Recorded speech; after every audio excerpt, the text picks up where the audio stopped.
العوالم كيف ذقت سعادة. بسم الله الحمد لله والصلاة والسلام على رسول الله وعلى آله وصحبه ومن والاه وبعد. Biz Abdurazzaq ibn Abdulmuhsin al-Badarining nafsini poklashdagi 10 yo'l haqida to'xtalib o'tdik. Dars qilib bugun 4-qoidasiga keldik. Al-qoidatu rabi'a 4-qoida, 4 nafsini poklashning yo'li ittihazul usva val qudva. Ulgi namon tutish, yetakchi tutish. Yani Rasululloh sallallohu alayhi vasallamni namuna ulga va yetakchi peshvo qilib tanlash. Muallif deydi: قال الله عز وجل استعيذ بالله لقد كان لكم في رسول الله أسوة حسنة لمن كان يرجو الله واليوم الآخر وذكر الله كثيرا. Allah deydi ki hakikaten Allah'ın elçisi de yani Resulullah da sizler için yaxşı ülge namunu var. Bulup mu Allah'ını ve ahiret gününü arzu kıldıgan ve Allah'ını köp zikir kıldıgan kişiler için Resulullah'da yaxşı ülge var, yaxşı namunu var. Muallif mana mushu oyatni tutqib turib, nafsini poklayman degan kishi Rasulullahni o'ziga ulgi qilish kerak. O'ziga yetakchi peshvo qilib tanlash kerak. Tamoqni qaysi qo'lda nima deb yeyish, hojatxonaga qaysi put bilan nima deb kirish, qaysi put bilan nima deb chiqish va davlat boshqarish qadar barcha sohalarda Rasulullahni ulgi qilish nafsini poklaydigan 4-yo'l. Bu oyatda qarindoshlar, yaqinqi zamonimiz o'tirib chiqqan Qur'oniylarga keskin radiya bor. Qur'onchilar deb bir botil toifa bor. Agar ularni bir uzr tepilmaydi qolib qolsa, kofir bo'lgan bir toifa bor. Xos Qur'onga iymon keltiramiz deydigan, Qur'onga ergishimiz deydigan, hadis yaramaydi bizning hayot mezonimiz bo'lishqa. Bizning ergishishimizga arzimaydi deb qaraydigan, hadisni inkor qiladigan. Hadisni inkor qildi deganga Rasulullohni inkor qildi degan. Bir kishining hayoti bo'yi so'zlagan so'zlarini inkor qilgan bo'lsa, sharkatlarini inkor qilgan bo'lsa, shu kishini inkor qilganlik. Demak, hadisni inkor qilganlik, Rasulullohni inkor qilganlik. Shuni bular kofir. Alloh taolo Qur'oni Karimda astagfirullah va ma ataakumur rasulu fakhuzuhu va ma nahakum anhu fantahu. Allohning elchisi sizlarga nimani olib kelgan bo'lsa, nimani buyurgan bo'lsa, fakhuzuhu, uni chin tutinglar, islinglar uningga. Va Allohning elchilaridan nimani cheklagan bo'lsa, uni yeninglar. Deganligi shu Allohning elchisi so'zlari bilan, hadislar bilan boshqa buyuriydi, sharkatlari bilan, sukunatlar ham buning ichida bor. Ve sözleri bilen, şirketleri bilen bir dersini tosiydi. Hadis degan nima hadis ama istilohiy hadisda ma uzifa ila nabiy sallallohu alayhi vasallam min qawlin aw fi'lin aw taqriratin deb keladi. Hadis deganimiz Rasulullohga nisbat berilgan so'z, sharkat va jim turib sukut qilib tasdiqlab bergan ishlar hadis deb ataladi deydi. Demak bu Qur'onchilar asli Qur'onchilar deyishning o'zi toza to'g'ri emas. Chunki haqiqatan Qur'onga iymon keltirgan bo'lsa, Qur'onning shirki yuqori oyatga iymon keltirish kerak. Çünkü Kur'an'da yukarı ayet nime davatıdı? Peygamber nimen epkez çın tutunla. O nimeden çekilirse ona da yenala davatıdı. Şu Kur'an davatıdı. Eğer rast Kur'ancılar olsa bula, Kur'an'ın yukarı ayetlerine iman keltiriş gerek. Sure Fatiha'dan nasıl çoğan arlıktaki barlık ayetlerine iman keltiriş gerek. Şu bula gerçi Kur'an'ıyla dep namak kalgan bilen emeliyette hakik Kur'ancılar emez. Hakik Kur'ancı, hakik hadis yoludu. Hakik Kur'ancı Resulullah'ın özü tutkan kişi oludu. Çünkü şu Kur'an özünün şerisi olan hadislerge ergişiş, hadislerge iman keltirişini tekazza kıldı. Ama hadislerini inkar kıldığı yok. Namaz ne? Şu ruku kılıp, inişip, secde kılıp, donğuyup, kıyamda durup, tik durup, Subhan Rabbiyal A'lan 3 qitim deb, Subhan Rabbiyal Azim 3 qitim deb, taharet 3 qitim bedellerini juyup ve hacga bassa şu Resulullah'ın köpeginin secdelerini kılıp yenip girdi. Ma zıt mana. Eğer ular hadisini inkar kılıp kalsa, ruku kılsa donğaymısın, secde kılsa inişmişsin, ve onunki Subhan Rabbiyal Azim, Subhan Rabbiyal A'la'nın sanını 3 qitim demesin. Ve taharet yukarı degende Resulullah kösetken yerlige amel kılmasın, eclerini başka çıksın. Nahayet zıkkıklar var. Şunun için bu ayet, nefsini paklaşık tutuşkan kişi Resulullah'ın özü ülgü tutsun. Bana bu Resulullah'da Allah'ın peygamber yakşı ülgü var diyen bu ayet, yani şu atalmış kafir Kur'ancılara yakşı delil. Rediye. İbn Kesir rahimahullah deydi ki, mana bu yukarıdaki ayet, yani Allah ve ahiret gününe ümit kılgan, Allah'ını köp zikir kılgan kişiler için Allah'ın elçisi yaxşı ülgü var degan şu ayet-i kerime deydi. Resulullah'ınki sözleri de, şirketleri de ve barcha holatları da şu Resulullah'ı iqtido qilishdiki nayati cho'ng bir asos deydi. Bir savol qalbimizga keladi. Faqat Allohni yaxshi ko'rish, nafsini poklashga yetamdi. Resulullah'ınki hadisi bilan javob qaytaramiz bu savolga. Hasanul Basri rahimahullah İmam Tabari o'zininki tafsirida bayon qilganidek, Imom Hasan al-Basri rahimahulloh shunday degan ekan: "Qala qawmun ala ahdi nabiy sallallohu alayhi vasallam." Rasululloh sollallohu alayhi vasallamning zamonida bir qavm, bir kishilar bor edi. Bular shunday degan edi deydi: "Inna nuhibbu rabbana." Biz Rabbimizni yaxshi ko'ramiz. Degandan keyin fa anzalallohu ta'ala hazihi al-oya. Alloh taolo buni oyatni nozil qildi shuni bilan deydi. Estağfirullah. Qul in kuntum tuhibbunallaha fattabi'uni yuhibbukumullah. Ey Muhammed aleyhisselam deb qo'ying. Agar sizlar Alloh taoloni haqiqatan yaxshi ko'radigan bo'lsanglar, menga ergishinglar. Ondan Alloh sizlarni yaxshi ko'radi. Degan bu oyatni nozil qilgan deydi. Yuqorida biz bir savol so'rab qo'ydikki, faqat Allohni yaxshi ko'rishla nafsini poklashga yetamdi dedik-a? Rasulullohning zamonida bir to'p kishilar aytgan, biz Rabbimizni yaxshi ko'ramiz degan. Rasulullohni yaxshi ko'rish, Rasululloh ergishishni saqit qilib, yo'q chiqarib, biz Allohni yaxshi ko'ramiz degandan keyin Alloh taolo agar sizlar haqiqatan Allohni yaxshi ko'rsanglar, menga ergishinglar deng Muhammad alayhisalom. Menga ergishsanglar anandan keyin yuhibbukumullah, Alloh sizni yaxshi ko'rdi deb oyat nozil qilgan ekan. Xo'sh, qanday kishilar bu zodi? Nima odamlar bu deganda, Imom Tabari deydi, mush oyat haqida tafsirida buni bir necha xil tafsir berib, bu Rasululloh sallallohu alayhi vasallamning zamonidagi bir to'p kishilar edi deydi. Ya'ni Imom Tabari ikkinchi xil sharhini ham berib, bu Najran nasoralar edi. Bular shunda degankan, biz Masih Isa alayhisalomni ulug'laymiz va uni Alloh uchun yaxshi ko'ramiz degan so'zni qilgan ekan. Shuni Alloh taolo bu oyatni nozil qilgan deydi Imom Tabari. Biz Isa'ni yaxshi ko'ramiz va Isa'ni Alloh uchun yaxshi ko'ramiz deb Rasulullohni inkor qilyapti. Bu bir tafsir. İbn Abbas'dan yani bir tefsiri varken bu ayet gibi gelgen. Bular Resulullah zamanı Kureyş kafirleri dedi. Kureyş kafirleri Allah'ın inkar kılmaydı o. Değil mi? Men halakas semavati vel ard. Asman zemini kim yaratkan dese Allah deb cevap verdiler. İbn Abbas'dan yeni bir belgen şerisi bular Yahudiler. Yahudiler mı Allah'ın itiraf kıldı ne? Rabbimiz Allah deydi. Lakin Resulullah ne? İnkar kıldılar.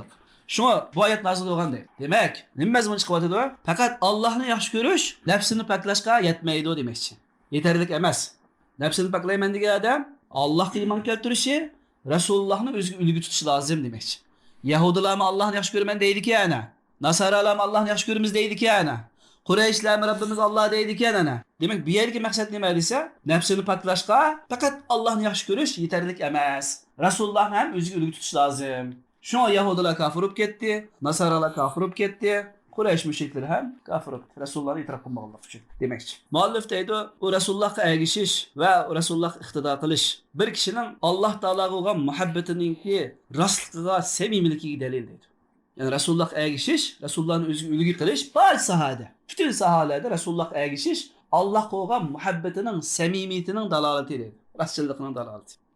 Çünkü Resulullah'a ergişiş, o Resulullah'a iktida kılış, o Resulullah'ın doğru olan şu menhecini boylap meniş, o aynı tezkiye, tezkiyenin özü şu deydi. Nefsini paklaşının özü şu. Resulullah'a iktida kılış, ergişiş, Resulullah kaldırıp ketken şu sünnetini boylap menişinin özü, nefsini paklaşının özü şu deydi. وَلَا يُمْكِنُ الْوُصُولِ إِلَيْهَا بِغَيْرِ مَا جَاءَ بِهِ رَسُولُ اللّٰهِ sallallahu aleyhi ve sellem. O nefsini paklaşka, Resulullah sallallahu aleyhi ve sellem ipkiye gelmesinin gayri bilen herkes yetkin olmaydı. Başka yollar bilen, Marx İngiliz'in karışları bilen, Mao Zedong'un tallan meselelerini okup, Deng Xiaoping'in tallan meselelerini okup, Jiang Zemin tallan meselelerini okup veya ki keyinki yazılgan her türlü kişilerinki kitaplarını okuş arkalık veya ularninki oturup koygan dünya karışlarını özüge yol tutuş arkalık bu nefsini paklaşka erişkin olmaydı. Hatta şu Allah tarafından peygamber kılıp evetilgen İsa aleyhisselamның, Musa aleyhisselamның, Davud aleyhisselamның ulağa ergişip mi bu nefsini paklaşka biz maksatga erişemeyimiz. Neme üçün? Ularning sözleri özgertip bitildi. Ular arkalık bendelerine nazil kılan samavi kitaplara sözler kirgizip bitildi. Şunun için biz bu arkalık mı maksatga yetemeyimiz. Muallif deydi ve yuhdisu a'immetud dalal fi kulli zamanin turuqan munkaratan yudda'a fiha enneha tuzekkin nufus ve tuhazzibul kulub ve tuqavvi sillete billah ila gayri zalike mimma yuqal. Azgun, zalalet imamları her zamanda munkar olan, yani inkar kılındığın yollarını peyda kılıştı. Ular ana şu yollar arkalık nefsini paklaştı dava kıldı deydi. Bolup muallif bir yerde sofularını köz tutkan. Nefsini paklaş için Resulullah ip gelgen yolunu taşlap koyap, sünnet xilap bolgan, munkar olan her zamanda her xil yollarını peyda kılıştı deydi. Azık sopularınki ahvalı qarsak hem şundak. Şu arkalık kalpler tazılındı. Allah koğan bağlanış küçüydü. va uningdan boshqa har xil so'zlar o'tirib chiqadi deydi. Va ular jamoatlardan aloqasini uzish, qorong'u, tinch yerlarda xilvat qilish va xos zikrlarni va muayyan bir labzilik so'zlarni tekrar o'qish orqali nafsini poklashga yetkin bo'ladi va shu nafsini tozligini, nafsini tarbiyaligini bo'ladi deb da'vo qilishdi. Bundan boshqa ham botil da'vo qildi deydi. Demak, nafsini poklashda muallif deydi, shu Rasulullohning ulgisi lozim edi. Sunnat kagini o'sha nafsimizni poklashimiz lozim edi. Ammo ozg'un bid'atchi imomlar, uning peshvolari bo'ldi, har toy ozg'un toifaning peshvolari bo'ldi. Mana bular sunnatda bo'lmagan nafsini poklaymiz deydigan labzilarni, nafsini poklashning yo'llarini da'vo qilishdi deb o'takib bordi. Buning ilk sakrash qo'shiladi. Sakrash. Salom olib ketadi-da sakrab. Lekin tomning ustiga chiqib qo'ysa mumkin sakramaydi. Chunki tomning ustidan tushib ketsa o'ldiganligini bilib, yaptini sindirib olganligini biladi. Yo'lib oldiganlar bor, jiqilsa yumshoq yerga tushirganligini bilib, jiqiladi. Shuni ay tomning ustiga chiqib qo'ysa, oshkor bo'lamdi. Ras jiqilamdi o ya riyovan bir. Buni Ahmad Bahjat Allohning payg'ambarining kitobida Samiriydan qolib qolgan sakrash va Samiriydan kelgan deydi. Musa alayhisalom Tavratni Alloh taolodan og'inib, vahiy topshirib olgan bag'o vaqtida Samiriy ismlik shu mushrik Musa alayhisalomning qavmi bo'lgan Bani Isroilni qanday qilib oldi? Mo'zaga ibodat qildirib etdi. Musa izlayotgan Rabbim mana mushu. Sizlar uni saqlab turayotgan Rabb, iloh mushu deb eli shiltib mo'zaydan ovoz chiqarib cho'qindirib qo'ydi. Ahmad Bahjat deydi, shu chaqda shu Samiriyninki mo'zaga agashgan shu agash kuchilari ibodat qilishda sakrab mo'zaga bo'lgan o'z ibodatini sadoqat bilan bildirgan deb shu yerga opurdi. So'piralik sakrash nerdan kelib chiqqan degan narsaga bog'laydi. Alloh alam har xil shari'lar bo'lishi mumkin. Xo'sh, demak, nafsini poklashning birdan bir yo'li nima? Rasulullohga ulgu qilish, Rasulullohga agishish. Bid'at, zalolat, botil yo'llar emas. Ibn Qayyim rahimahulloh deydi-ki, tazkiyatun nufus as'abu ilaj al-abdan va ashadd. Faman zakka nafsahu bir-riyada wal-mujahida wal-khilwati allati lam yaji biha ar-rusul wa kal-mariz allazi yu'aliju nafsahu bi ra'yihi wa ayna yaqa'u ra'yuhu min ma'rifati tabib. Ibn Qayyim Jawziy deydi-ki, rahimahulloh deydi-ki, nafslarni poklash va badanni poklashdan, badanni davolashdanmi qiyin, mushkul ish deydi. Hadi kimiki nafsini payg'ambarlardan kelmagan har xil harakatlar bilan poklayman desa va har xil tirishchiliklar bilan poklayman desa va xilvat qilishlar bilan nafsini poklayman desa, o'z nafsini o'zining ko'z qarashi bilan davolayman degan kishi o'xshaydi deydi. Ya'ni Allohning elchisiga ergashish bilan emas, sunnatlar bilan emas bu nafsini poklashda. Har xil o'zi o'tirib qo'ygan harakatlar, vallohu alam, aliqi lixonchi o'tirib qo'ygan falongo ana shu har xil harakatlarni ishlab mümkün şu o'zining taqvoligini oshirish, nafsini poklashning bir yo'li sifatida o'tirib qo'ygan bo'lishi mumkin, vallohu alam bilmadik. Demak, kimiki nafsini poklayman desa, har xil harakat va har xil boshqacha bir sunnatga uyg'un bo'lmagan tirishchilik va payg'ambarlar hech epkanmagan yo'llar bilan nafsimni poklayman degan kishi o'z nafsini o'zining ko'z qarashi bilan davolayman degan bir kasal kishi o'xshaydi. Va ayna yaqa'u ra'yuhu min ma'rifati tabib deydi. Uning ko'z qarashlari o tabibninki ilmi, ma'rifati oldida qayerda turadi deydi. Bir kasal kishi asli qanday bo'lishi kerak? Tabibni oldida bo'lishi kerak. O tabibning ilmi qayerda qoldi? Bu kasalning bilishi ko'z qarashlari nima turibdi deydi. Kasal kishi tabibni oldiga berish kerak, doktorning oldiga berish kerak. O'z ko'z qarashi bilan o'zini davolasa, o texmi yomon bo'lib ketishi mumkin. Demak, sunnat bo'yicha nafsini poklamagan kishi o'z ko'z qarashi bilan o'zining kasalini davolagan kishi o'xshaydi demakchi. Demak, nafsini poklayman degan kishi cho'qim Rasulullohning sunnatini murojaat qilish kerak. Xuddi kasal kishi izlab so'rab, usti doktorini topganga o'xshash. Ibn Qayyim Jawziy oxiri deydi-ki, payg'ambarlar qalbning tabiblari deydi. Bu nafsini poklashga va uni isloh qilishda, tuzashda u payg'ambarlarning yo'llaridan boshqa yo'l orqali uning yetkin olmaydi va ularning qo'llari orqali keyin bu maqsadga yetkin bo'ladi deydi. Ularning yo'llari orqali va ularning qo'llari orqali bu nafsini poklashni bir maqsadga yetkin oldi. Va bu payg'ambarlarga xolis, samimiy niyat bilan ergashish va ular uchun komil taslim bo'lish bilan ondan keyin bu qalbni poklash maqsadga yetkin oldi. Vallohu musta'an. So'z tugidi. Payg'ambarlar qalbning doktorlari degandan keyin payg'ambarimiz shuni kirib ketdi-da. Bu oxir payg'ambar kelib bo'lgandan keyin shu payg'ambarga ergashish kerak. Barliq payg'ambarlar qalblarning doktorlari, tabiblari, jumladan xosatan Rasulimiz Muhammad sallallohu alayhi vasallam qalbning doktori. Haqiqatan doktor bo'lgan, jismning ham doktori bo'lgan. Kundu Nabaviy payg'ambar tibob deb kitob bor. Qalbning nafsini poklashning tibi bo'lishdan sirt va jismni davolashning ham tibi bo'lgan. Xuloslasak, nafsini poklashning birdan bir yo'li payg'ambarga ergashish deganni yana mishal o'tirib qo'yamiz. Yani muallif oyat, hadislardan sirt ulamolarning so'zi bilan ham qalbni poklashning yo'li payg'ambarga ergashish deganni bayon qilamiz. Qarindoshlar, inson mavjud bo'lgan ekan, buning dushmani shayton ham mavjud. Shunga sunnat xilof, shirkat, bid'atlar ham mavjud bo'lishi tabiiy. Ya'ni inson bor edi, shayton bor, iblis bor, jinlarning kofirlari bo'lgan iblis, shaytonlar bor. Bular bo'lgan ekan, bid'atlar bor. Bid'at shu Rasulullohning sunnati xilof ishlar. Rasulullohning sunnatlari orqali nafsini poklaydiq. Buning xilof bo'lgan bid'atlar bor. Endi bu bid'atlar qarta Rasulullohning ham buni ko'rsatmasi bor. Muallif deydi: "Va izan fa jami'ul a'mal allati laysa 'alayha amrun nabiy sallallohu alayhi va sallam mardudatun ala sahibiha."